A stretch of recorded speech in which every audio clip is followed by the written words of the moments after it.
Today I am making a Tree of Life pendant with the same, I think it's the same combination of beads I used a few trees ago where I was asked if I could do something with very tiny beads.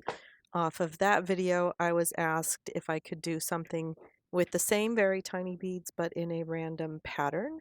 So I'm using Sodalite, Iolite, and Moonstone beads, and I just took some of them off of the strand and dumped them into a little dish and then reached into the dish without really looking at what I was grabbing.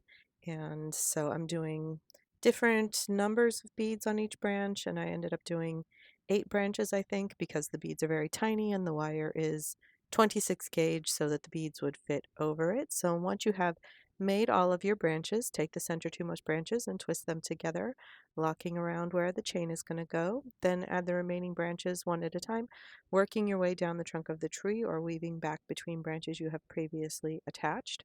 I did end up clumping all of my branches very close to the top of the tree on this one, just for whatever reason. That is what happened. So once you have all of your branches in place, then separate out the little ends and wrap those one at a time around the base of the hoop to become the roots of the tree.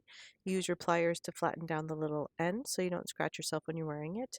These branches were a little bit long, but I decided not to trim any of them down because the 26 gauge wire is very thin, so they compress when you have them wrapped around, so they don't take up as much room as it would if it was using 24 gauge wire.